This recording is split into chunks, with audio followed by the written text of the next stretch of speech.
Tell me about the backstory on this, Paul. Well, I did speak to the family member that sold it to me, and she told me that this guitar was purchased by a family member in 1993. It stayed in the family, and that family member was now gone, and they decided that it was time to sell it, and they were glad that it was going to a good home. And so it really had stayed in that original family, which I was happy to hear. Perfect. Anyway, they obviously didn't know the value of this guitar, and they gave you either that or they just liked you and gave you a great price on it, because it's 1/4 the value of this. Because we're looking at a guitar that's in perfect condition for the age. It's a perfect example of Alvarez's craftsmanship, what they do. And yeah, we'll get further into more details on this as we tune it and fix it up and do a few other things, guys, with more close-ups. But in the meantime, one more time, Paul, you mind showing me the back of that? Because I really want these guys to see that striping. Look at this. That is, what's got my finger marks on? I'll clean it up there in a minute. But look at this, guys. That is absolutely beautiful. It's kind of like, what would you call it? Southwestern Indian? American Indian? It feels Southwestern to me. Spanishy, yeah. That is absolutely beautiful. And you can see, guys, that not every single row is the same. So that, yes, is a hand laid in skunk stripe. That's what we call them. And of course, it's got some buckle rash to it, guys. But you know, that's just in the superficial finish, and that's not worth messing with. You know, because you basically have to strip it all down, and mess with it, and you don't want to do that with this guitar. Just leave it like it is on the finish. Well, I'll tell you what, Paul, that is absolutely beautiful. Thanks, Dave. And what I'm going to do, go ahead and set it down very carefully. And what I'm going to do, I'll change up, guys, and come down on the saddle and the bridge and see what's going on with that here in just a second. So hang in there. We're back to the Alvarez job, guys, and what it means is these two little saddles here are going to be made pretty much like the other one. It's like this one here, the original, but not as thin. This one's too thin, it leans over. This one's too thick and won't. Whoa. This one is too thick and won't fit in the slot at all. Okay, and this is the front side. This faces the headstock with the printing on it, so that the lower E is bent backwards. Anyway, what I gotta do is thin this out, and all I'll do is thin it from the back side, since there is a little dip in it, little mold mark. And I'll thin that down 1/64, looks like. Not much to thin, but I want it to fit in there snugly, not overly tight to jam it, but fit in there snug so it'll never lean again. And the length is a little bit off as well, so take the length off of both sides so that it squares up properly. That's the hard part. The height is no problem at all. I'll take this vise, I'll lay it across a piece of sandpaper, start like, oh, I don't know, 220 grit, something soft, and start working the sides of it and the bottom of it. And I'll take some 220 grit sandpaper, looks like right there, put inside this vise, clamp it down, use it as a sanding block, and I'll work it back and forth on the bottom and on the sides just like this, since I have a nice flat surface here to work with. Makes it much easier. So I'm going to set up the sandpaper on my little vise here and let you see some sanding for a little bit. Not too long, I don't want to bore you all to tears, but show you what we do to sand these into position and make them sure they fit properly for a change. Okay, hang in there, guys. Well, I got it set up. I don't know how much you're going to see of the actual sanding, but there's where it sits and how it's set up to do the sanding. A little bit more of it like that. Like I said, we're going to sand off the back side of it first, just like this. Just take it across here, just sand, sand, sand. Okay. Now I can change grits on this and go to a heavier grit, but there's not that much to take off the back side of it. And you can see, quite rarely, it does take it right off of that foam plastic nut, and leaves a nice smooth back to it, so there's no damage there. Now the smart thing to do here is to always check it against the guitar itself after you sand it a little bit. So we're going to sand a little bit more on it, then check it, and sand and check and sand and check. and not be in a big hurry to do this. We want to do it right and get it right the first time. So hang in there, guys, while we do some more sanding. What's good about using a slice of sandpaper like this is you just scoot it down one little notch and fold it over and go to a nice clean piece. And like I said, I'm using 220. I'm not that big a hurry to sand this. I want to do it, you know, very evenly all across the nut itself and get this thing right the first time. And I've rounded off these edges to it, if you can see those. They had sharp edges, so I just rounded those off, just a little bit of sanding, and make it easier to fit with inside the slot.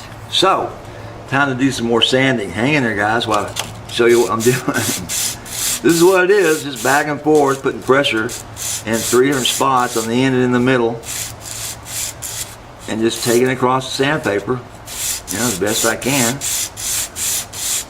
This may take 30 minutes or more, depending. And yes, I've got much coarser graded sandpaper, but I don't want to use those and risk taking too much, you know, of this off of this nut. Okie dokie. So, sand a little bit. Test it, test it, test it. Hang in there, guys. Now, here's a little trick of the trade, guys, I want to show you. When it gets down to you can't hold the when it gets down you can't hold the saddle itself. It's just too close to sandpaper. You don't want to sandpaper your fingers. You can use double-sided sticky tape like this, right? I know you've seen this in my shop before, but you can curl it up a little bit like this. You do a great job sanding evenly, and it sticks to the tape. That way you're not actually sanding the tips of your fingers. Little trick of the trade, let's let you know.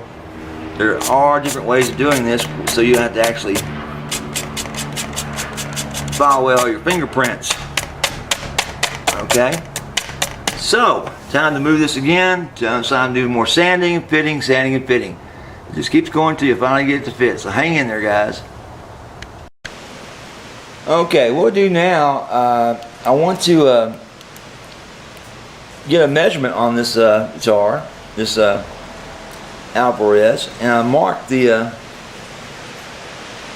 tusk nut and see what kind of depth I got. I want to make sure that the nut's actually touching the bottom of the slot, right? So I made a mark at where it sits, make sure it's not sitting above, and I've come up with 324. 3-2. Hold on a minute.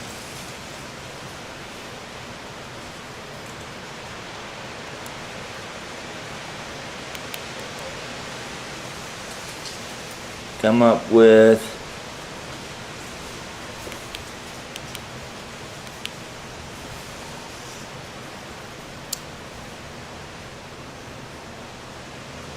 29-24 millimeter on this. 29-24 millimeter on the depth I have on this one side of the nut. Now, what we'll do, we'll just take the guitar real quickly and get a depth reading on it. Let's see if I can turn this around, guys. Let me do this. Let me switch guitars out real quick. I got one on the stand and one on my hand. Let's put this one away, put this one back, and move the camera around. So what we're going to do, guys, is get a depth reading on the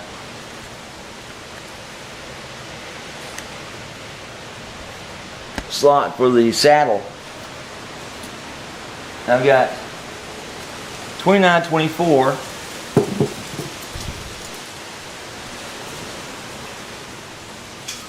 on the deepest, which would be right here, which is 28-73. So I'm pretty sure that's at the bottom. I'm just measuring it wrong. But this is actually sitting on the bottom of the slot. I'm using these gauges I've got.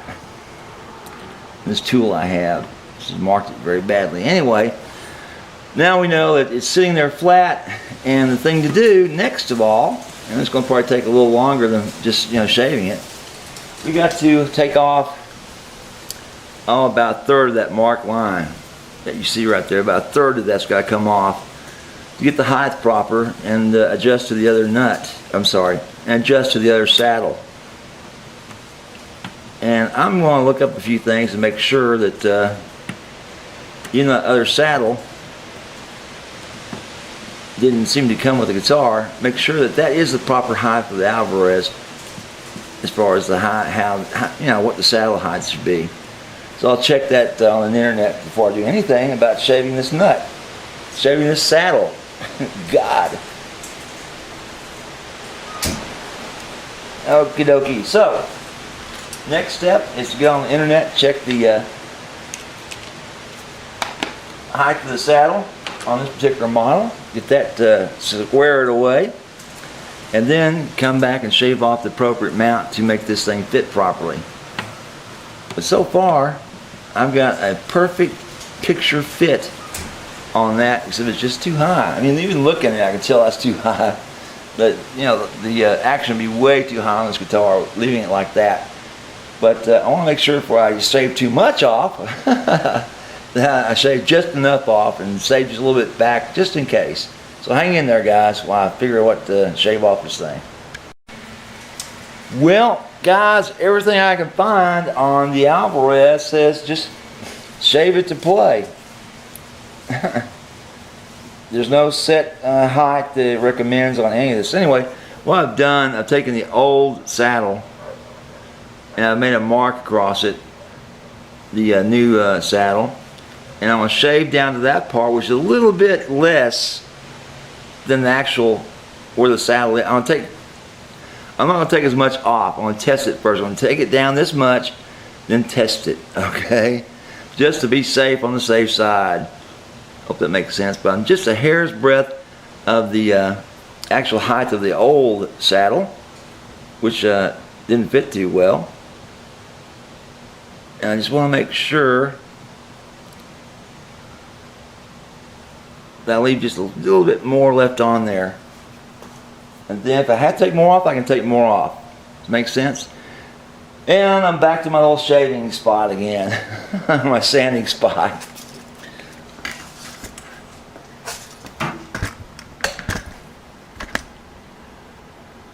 And there it be, of course, my little sandpaper job. And I'll just simply take it across this flat surface, real nice flat hard surface, and sand it down again on the same, you know, paper. And I'm not using really coarse paper because that just rattles it and doesn't get a good smooth sanding. If I move a few things, I probably can tell you. I've already told you what grit paper I'm using, so that's no big deal. Anyway, we'll get it all squared away and get everything out of the way so I can get all that dust on everything. And sand it down and show you the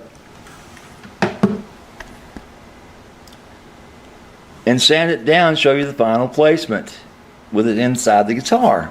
Then we'll string it up and play it and let you hear this beautiful guitar and what it sounds like now that everything's been fixed on it again.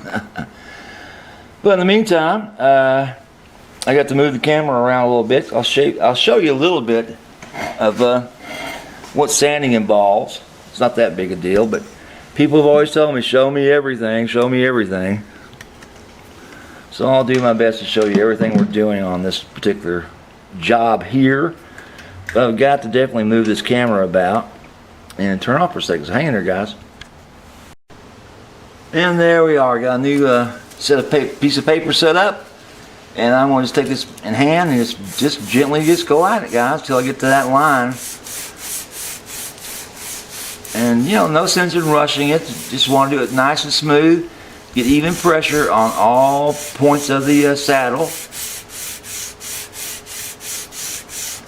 And just take it till you hit that line. And that's what you do, right? And then once you hit that line, you drop it in and you test it. And go from there. So, next step, you'll see me putting it into the guitar, testing the saddle, and see what we got. Hang in there. Well, I got down to the score line on the back of this, and I test fitted it, and guys, I just don't like the way that looks. It's just way too high on the high E string. what I've got to do is follow the curvature of this particular nut. Sorry. What I've got to do is follow the curvature of this particular saddle. And that means shaving some more off of it, you can see, to make these heights be, correct. And I got to shave off more of the high E string end and do the low string E string. Oh boy. So I got to take it just like I'm doing right at the moment and work one side of it more than the other to get this down where it belongs. Now I'm almost there on this as well, so I'm getting close to finishing this guitar up so you can hear it play. But in essence, that's what I'm doing. I'm just slowly but surely taking this down to the right height. Make it fit just perfectly. Fit just flat on here. Like, oops, well, find a flat surface. Just like that. This is right up and square up and down inside the slot itself. No leaning. That would be a nightmare. And I'm about to go to the tape, the two-sided tape, to protect my thumbs. Because as soon as you get down a little bit too low, you tend to let your thumbs drag down. And then you end up scraping the crud out of the top of your thumbs, which is no fun at all, I can guarantee you. But try to make sure to keep those thumbs out of there. And work that one side more than the other. Which is not hard to do. You just basically don't take it as far into the paper. Kind of stop midway to lower that one side more than the other.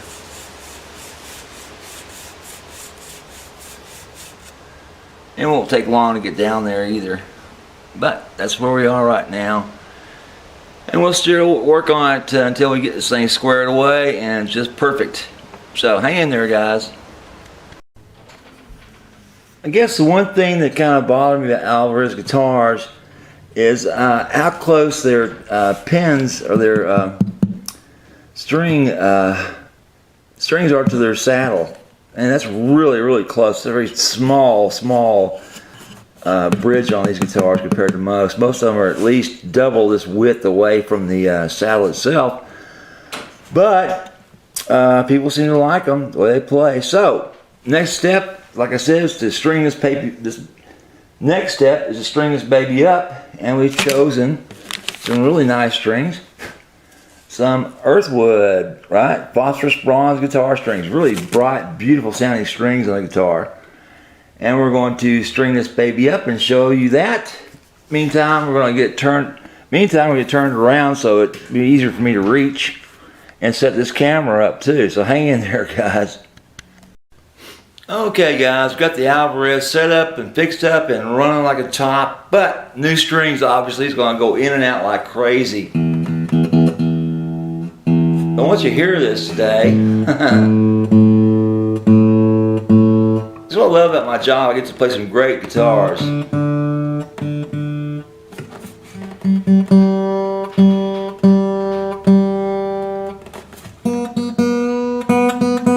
Wow. Come on. Perfect.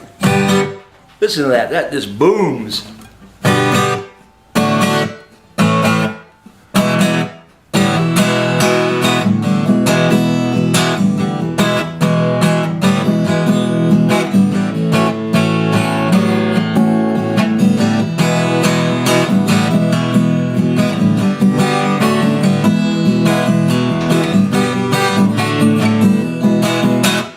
Wow. He's going to love this baby. It is really set up nicely now for him. And the action is just perfect. You can't get much better than this. The neck's been worked right, fixed, because it was really bad and was stuck. The saddle's been replaced and just hand carved, basically. I had to do that. No choice. And it's insulated really nicely. And it's tuned up and strung up. And the frets are really nice too. Some, a little bit of flat, tiny bit of flatness, but not all. Like 98% of them are just perfect. But anyway. if I have to say so myself, I did a great job on this guitar. So, next thing to do is call him up, tell him come get it. It's ready. His baby's ready. So hang in there, guys. We'll let you see him play it. Spice colors. Just Okay. Well, Paul, what do you think about the job I did? Wow, looks beautiful, Dave. I'm really loving the way that you not only crowned these filed frets, which you've done an amazing job on. I can't believe that you're able to do that to that degree. And I'm looking at this neck here. Oh yeah, It's just perfect. wow! What a great job! You Yeah, really that was scary, dude. you went above and beyond with that one. We thought there for a while we need a cutting torch to get that Oh, to get man. that truss rod free. That was scary.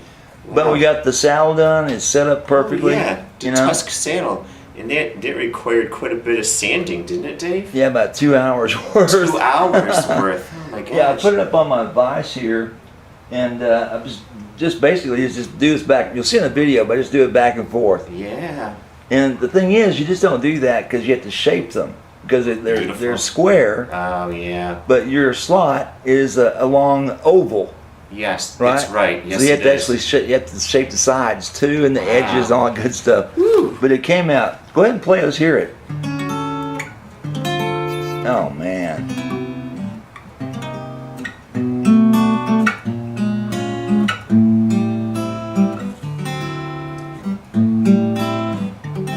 That action is just perfect.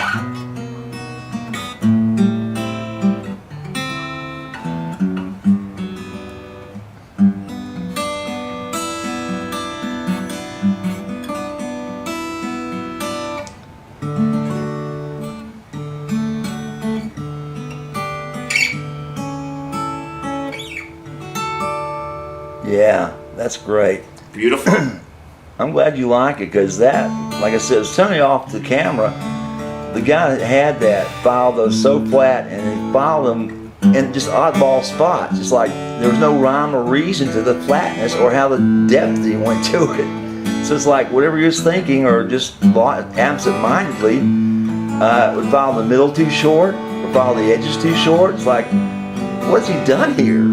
Because I think what he's trying to do is he's going to do a recrown, and didn't know what he was doing. And he never made it, and he took off too much material. Way too much. And what he did, he didn't follow the radius of the guitar. I could feel the whole body just resonates with That's the a solid great- spruce. oh, it's a great- yeah. Something that my Ovation doesn't do. I mean, I'm feeling like the really good vibe. And the thing is that despite like how rough that case was, I just, I had a really good intuition about this guitar. Well, if you'd known the truss rod was frozen, would you still gotten it? No. That's good. Because you really got a great price on that guitar. And how I feel like I've been on Antique Roadshow and I brought in something and it turned out to be a treasure. Oh yeah. I mean, you paid what, $250 for it? $250. And the other thing that's really cool Oh. is having that receipt from the family that I bought it from, to have the original receipt from out in the country. Yeah. And I know on a roadshow they say provenance, meaning like like the history of it. To me, it made it just extra cool. Oh yeah. Plus the price tags on the back were $600, but that's a $1,000 guitar these days. If you want to buy one just like it in that kind of shape, because right now it's in performance shape. You can take that on the road with you right now, and it'll just be true to you. Yeah. Well, this is going to be my songwriting guitar, so that's what it is to me. Yep. Wow.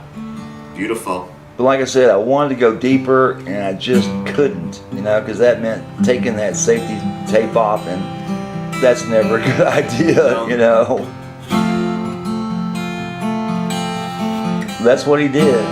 He just filed it any way he felt filing it. It's like, I think he took a thin file like this blue one of mine, and filed a little bit here on it. See, everything's got a radius to it. Yours is a 12 radius. Yeah. And I learned it from you. yeah, if you don't have a 12 radius block file, which they make them, they're they follow the shape of your frets and they have sandpaper on it to flatten your frets so you can crown them again. Get the little dents out when you're playing, If you take a file like that, You have to spend the exact amount of time filing 1/3, 2/3, and 3/3 because it doesn't cover the entire, I width see. of the fretboard. You follow me? Yeah. And in that case, sometimes you can't do it because you have to remove the nut, and he didn't. Oh. Because you have to go all the way up. You follow me? Yeah. Because his very top fret wasn't as damaged as the rest of them. Right. Yeah. But I'll tell you Sweet. what, that is a great guitar.